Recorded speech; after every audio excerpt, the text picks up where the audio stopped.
get too loud. Are we too loud? Okay. First, I'd like to say happy Sabbath to everybody. Sabbath. And I want to give a shout out to the Feast Committee that did a great job with the decoration for the Feast of Unleavened Bread, the first and the seventh day. Y'all did a wonderful job, and the food was excellent. You brought the feast in correctly. And just want to make sure everybody understands we appreciate you all for what you do, and just continue to just stay strengthened in this world, because I know sometimes strength is very few. Strength comes very little in certain people in the time of trouble. So this is why God put this Sabbath day here so we can rejuvenate our bodies and our minds in the scriptures. But I'm going to give you the title of the message. The title of the message is Make Yourself Valuable in Your Enemy's Land. Make yourself valuable in your enemy's land. When I look at our people, which are the Israelites, some of us don't, think we have hope in our enemy's land because the system is, it's against us. But sometimes the system will work for us if we make ourselves valuable. Come on. And that's the problem with a lot of people. They don't search that gift or that talent that God has given them to become valuable to people. But we are so focused on chasing money that we don't see the value is better than money. Because in certain places, money won't get you there. You got to have some sense of value. And God gives us these valuable gifts inside of us. Whether you know it or not, everybody has a gift or a talent inside of you. God has put a seed in you so it can come out to make you profitable in the world. And a lot of times, most of us take that gift that we have, we bury it, think it's going to be better on the other side, whatever we think we're doing. But I just want to just tune in or focus in on making yourself valuable in your enemy's land. Because once we look out there in the world, our people are very, very, very in a lot of trouble. Mainly because they're not activating the gift that God gave them. But we're going to start in Ezekiel chapter 11. Ezekiel chapter 11 and verse 16. Because every one of us has some type of value.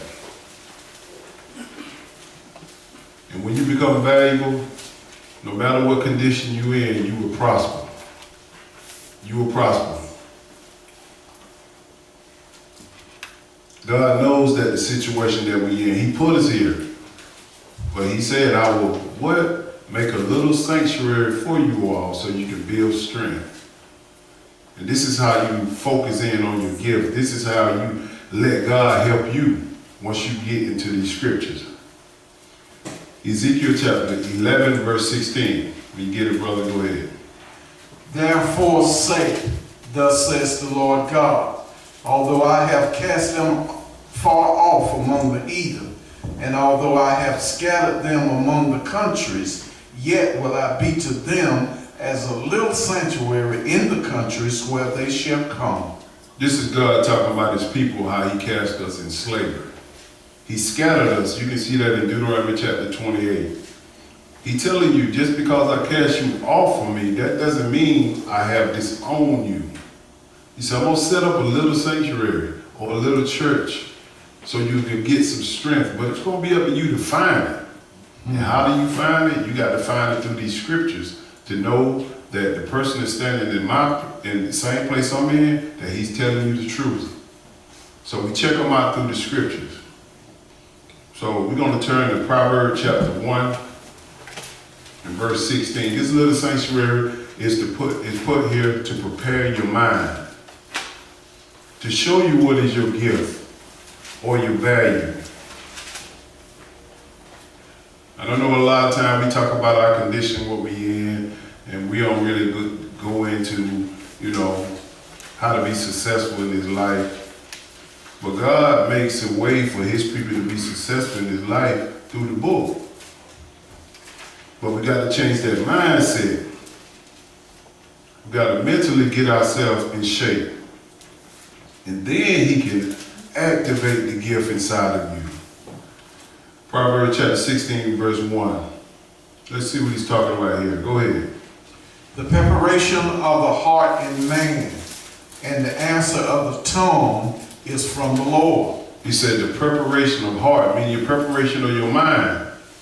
How are you preparing your mind? And he said the answers of your tongue is from the Lord. If you prepare your mind in this book, the answers from God will come out your mouth. But if you ain't preparing yourself in this book, the answers of the world gonna come out your mouth. You might seem like you prospering, but you prospering by sinning. And God don't want you to be prosper. He don't want you to prosper by sinning. You got to prepare your mind in the way that the scripture says. Go ahead. All the ways of a man are clean in his own eyes. Yes, sir. But the Lord weigheth the spirits. He said, all the ways of a man is clean in his eyes. If somebody steals something from me, I'm going to steal it back. If somebody kill my brother, I'm going to kill somebody, his family member. Somebody hurt me, I'm going to hurt them. It's clean in the eyes once you start dealing with the flesh. But when you go into the scripture, you find like, no, God said, vengeance is mine. You let him take that part on. He'll set it straight. Well, go ahead. But the Lord weighs the spirits. Commit thy works unto the Lord, and thy thoughts shall be established. See, if you commit your works to the Lord, your thoughts will be established. How do you commit the word? You get in the scriptures and find out what he wants you to do. And he's going to establish you. Like I say, everybody here got a valuable gift. Valuable. You might not think you're valuable because of our people and how we're looking in the world, but you are very valuable. How do you think this country got built? It didn't get built by the white man. We built all of this, all the majority of the inventions inside of America and all over the world, we created, Israelites. You know why? Because God made us a special people.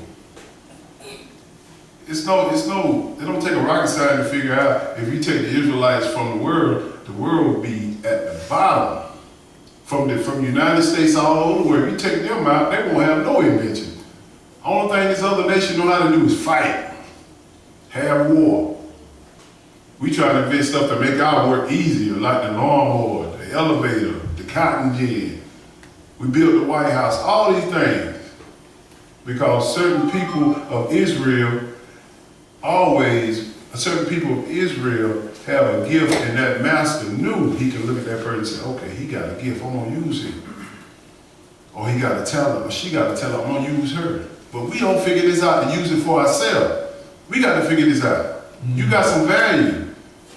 You just don't know it. Come down to verse 6. Go ahead. By mercy and truth, iniquity is purged, and by the fear of the Lord, men depart from evil. This is how it starts. By the fear of God, men depart from evil. That's why he said, a man's ways seem clean in his eyes. But if you don't follow the scripture, it's not clean. Well, listen to what he said here. I love this verse right here. Go ahead. When a man's ways pleases the Lord, he maketh even his enemies to be at peace with him. This is what we want. When your way please the Lord, your enemies are at peace with you. You can tell them something like, nah, you can tell them that, look, I'm going to break the law if I do this. He'll say, okay, Jeff, all right, I understand. Because he's seen your ways and how you operate. He's seen that you're a person of integrity. He's seen that you're a person of value. But when you're in a person of value, late for work, you go to work, you want to punch a clock and run the clock, you just want to be lazy, he don't see nothing in you. You're just another hand. You're just somebody that pick up cause a lot of trouble. But when you delight, he said, when a man's ways please the Lord, he maketh his enemies at peace with him. when your enemies at peace with you, you valuable to them. Valuable. And we got to make sure we find out how to become valuable. Let's see. Let's go to 2 Timothy chapter 2. And we're going to start at verse 15. That's why I titled the lesson, Make Yourself Valuable in Your Enemy's Land.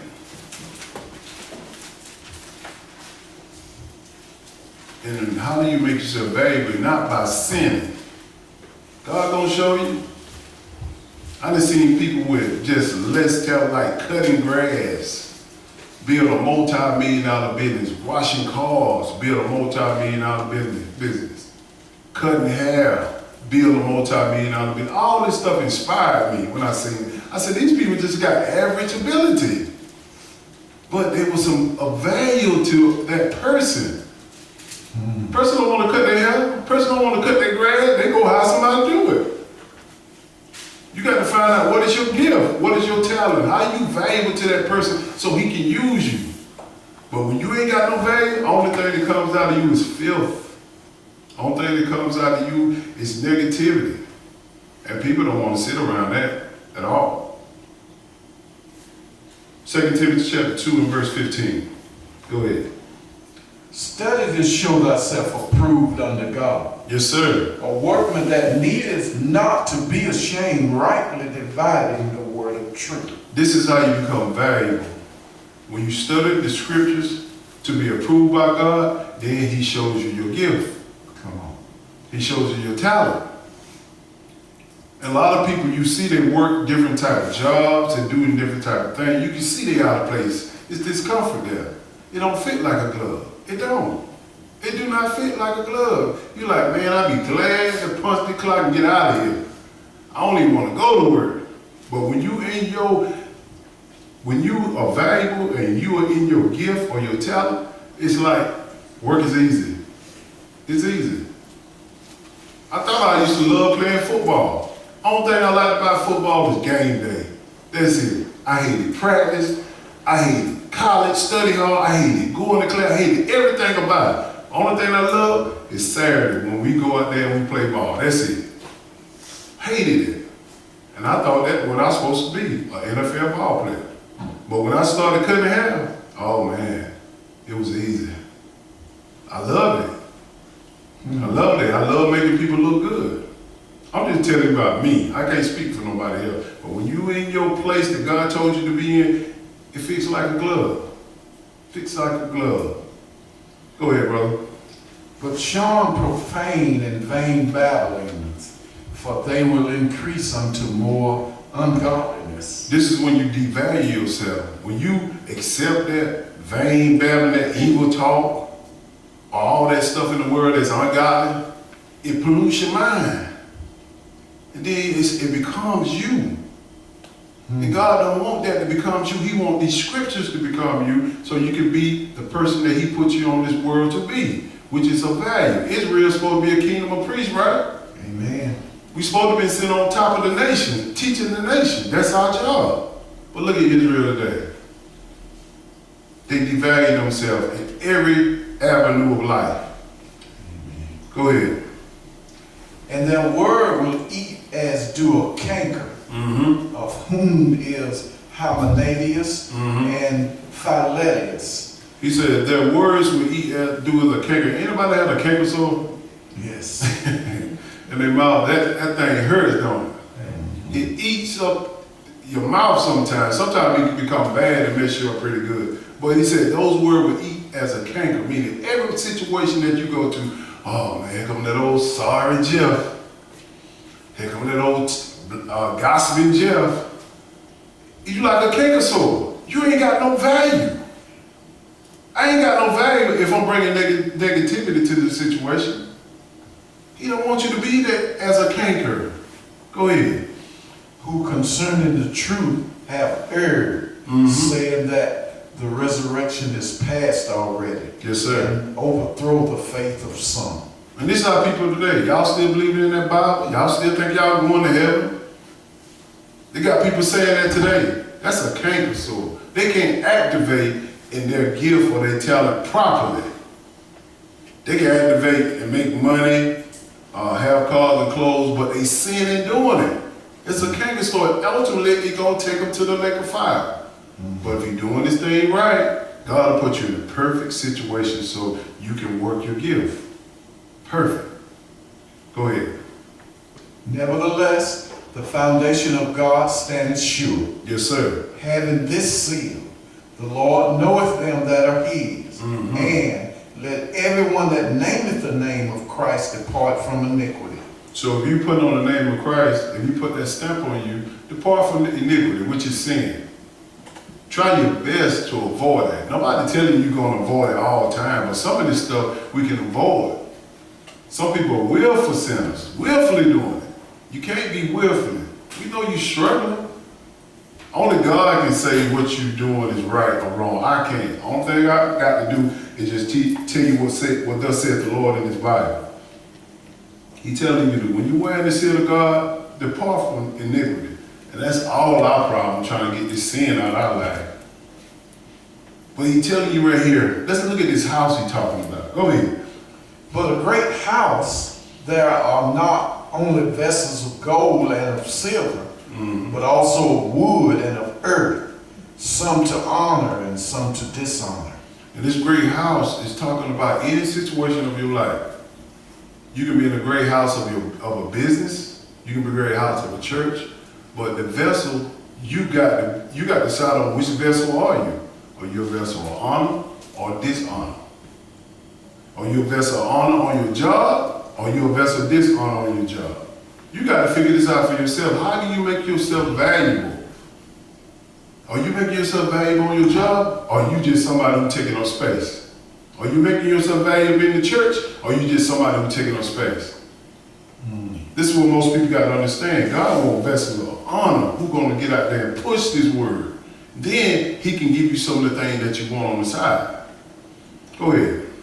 If a man therefore purge himself from these, he shall be a vessel unto honor, Yes, sir. sanctified and meet for the master's use, and prepared unto every good work. How you meet for the master use on your job? Do the master call on you and say, hey, go take care of this, Jeff, and he don't have no problem with you taking care of that? Or he got to check behind you and see what you're doing? You ain't a vessel of honor. You like a little child. But he knows the what he can count on. And that's what you got to be. Make yourself valuable. Don't be this lazy person that we see all the time amongst Israel, just lazy. Ride the clock, do whatever they want to do. And they have great talent. Great talent. Some of these people got more talent than I can ever imagine. I only have about 1 or 2 things I can do, and they got 50 of them they can do. He said, if a man therefore purge himself from these, he shall be a vessel of honor. Sanctified, mean you set yourself apart from the rest. You valuable. He said, and meet for the master use, preparing unto every good work. The work that you can do is going to be good. Certain people can cook good. Certain people can cut hair good. I got to throw myself in there. Certain people can wash clothes, iron. Certain people can sing good. What are you doing? You got to make yourself valuable. And don't let nobody discourage you on your gift. Because plenty of people tried to discourage me. But I knew what was inside of me. Go ahead. Flee also useful lusts, but follow righteousness, Yes, sir. faith, charity, peace, with them that call on the Lord out of a pure heart. This is how your value depreciated when you got this lust on you. Youthful lust. Whatever that lust is you're dealing with your life, you devalue yourself. Get that stuff out your life so you can appreciate and value, not depreciate. This is what people got to know. Make yourself some value. We finished with that? Yes, sir. And he said, serve God with a pure heart. Meaning, don't be double-minded and say, I look this way in front of people, but when I get with my homegirls or homeboys, I'm a different way. You're going to be stuck like Chuck. Let's see something here. Let's go to Genesis chapter 39. Let's see what God means by a vessel of honor. Sanctified, meet for the master's house. You want to be known as one of the best. If you know one of the best, you ain't gonna have no problem with money. Money gonna come to you. Money gonna run you down. Things gonna come in your direction. And you ain't even looking for it. Because you activated your gift. But when you didn't activate your gift, you chasing it. You don't have enough. Let's look at Joseph here. Genesis chapter 39, he said that God said, you'll be meat for your master's house, right? Let's see Joseph here. This is a time when Joseph was sold into slavery and he was sold in Potiphar. And he couldn't do nothing about the situation. So he had to make the best of what he could do because nobody know where he was. They said he was dead.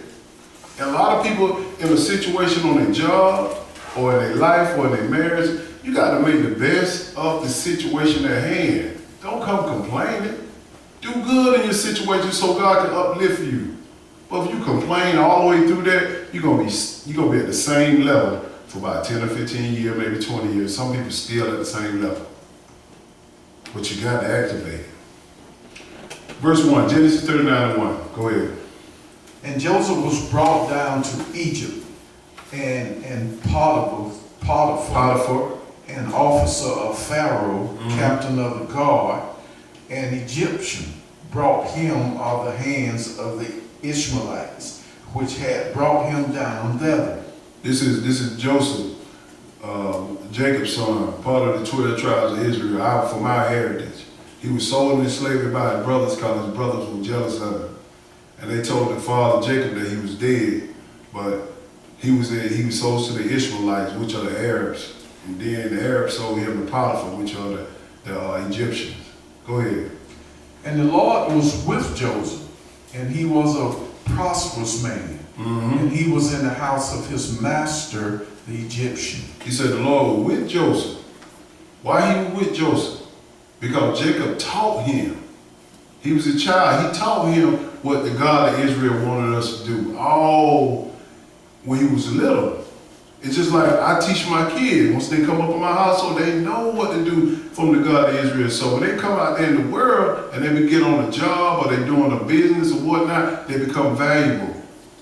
Don't adjust to what everybody else is doing. You take this book to them and you make yourself stand out. You sanctify yourself. But we conform to whatever that job or business doing. You can't conform to that. And Joseph didn't conform to it. Let me show you that. Go ahead. And his master saw that the Lord was with him. Wait a minute. His master saw that the Lord with him? And some of us go on these jobs, some of us go on these business. The master don't even know you serve God at all because of your action. You want to blend. I don't want to blend. I want to stick out. His master seen it. I wonder why he seen it, because Joseph was very knowledgeable of this book. Go ahead. And that the Lord made all that he did to prosper in his hand. Everything he touched prospered. Everything, because God was with him. Go ahead. And Joseph found grace in his sight, and he served him, and he made him overseer over his house, and all that he had he put into his hand. You see how Joseph didn't just get down on his situation? He was sold. He was free. He was sold in his house. He didn't get down on the situation. He started working, started doing something for his master, making some value of the house. And his master seen it and said, man, whoever this God you're serving, I want you to oversee everything of mine. How many else can do that? You got to do a self-check. Make yourself valuable. Can your master, can your job, can the person that you work for leave you in charge and everything go right? Or you just going to have fun like a substitute teacher? Get ham, go off and start laughing. Your teachers know out here. They know out here when they substitute. Oh yeah, we're going to party. But he was overseer of the house and he made his master prosperous. Go ahead. And it came to pass from the time that he had made him overseer in his house and over all that he had, that the Lord blessed the Egyptian's house for Joseph's sake. And the blessings of the Lord was upon all that he had in the house and in the field. See, you want somebody like that to be a part of your team. That's a Ray Lewis on my team. You know what I'm saying? He gonna give me everything from motivation. He gonna give me good play. And I ain't really got to coach because he gonna be a coach on the field. That's how Michael Jordan was. That's how all these great athletes was. They saw a value and said, okay, I can't do that, but I can hire him to do it, and he can keep everybody straight. That's what mentality we got to have, making ourselves valuable. Go ahead. And he left all that he had in Joseph's hand. Yes, sir. And he knew not aught he had, save the bread which he did eat. And Joseph was a goodly person and well favored. Yes, sir. And it came to pass after these things that his master's wife cast her eyes upon Joseph, and she said, lie with me. Uh-oh, here come the problem.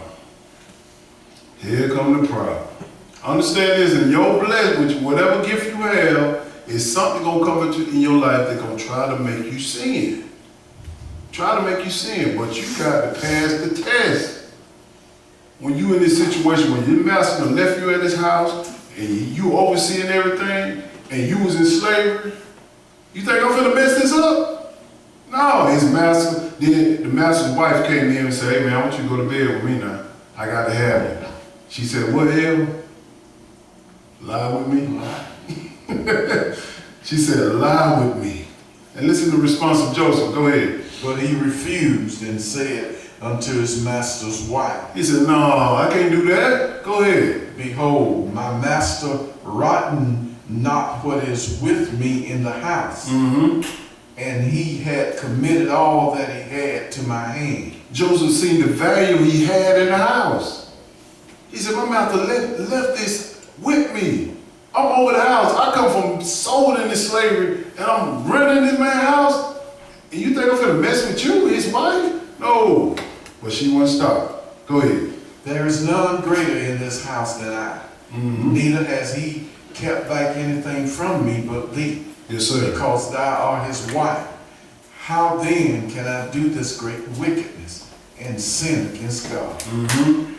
And it came to pass, as she spake to Joseph day by day, that he hearkened not unto her to lie by her or to be with her. So she coming at him every day. But Joseph knew thou shalt not commit adultery. He knew where his power came from. She kept coming at him, lie with me, lie with me. And boy, he was in a bad situation. What? Go ahead. And it came to pass about this time that Joseph went into the house to do his business. And there was none of the men of the house there within. She made sure everybody was gone, just her and Joseph. And And this a lot of times that used to happen to us in slavery. That's why you had some of the white women coming up pregnant, because they knew what the master was doing with them women and some slave women. Now they want a little time too. But you got to be smart in this instant. Now Joseph knew there's a chance that he might get killed or punished. He knew this. But he chose the way of God. He didn't devalue his gift, what God gave him. He knew where his power was coming from. Amen. He said, no, I can't do this. Well, go ahead. And she caught him by his garment, saying, She called him by his shirt. She grabbing on him. Go ahead. lie with me. And he left his garment in her hand and fled and got him out. Joseph got out of the shirt. Now, you can have the shirt gone. He running. You ain't gonna mess this up. You know he valuable. Go ahead. And it came to pass, when she saw that he had left his garment in her hand and was fled forth, that she called unto the men of her house and spake unto them, saying, see, he has brought in an Hebrew unto us to mock us. He came in unto me to lie with me, and I cried with a loud voice. Now she done flipped the script like he tried to rape him.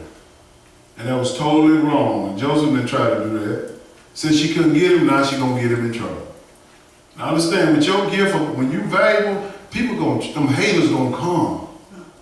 Them haters gonna come. They gonna want a piece of you. But you can't let the haters get inside of your mind and make you do stuff that you don't supposed to do.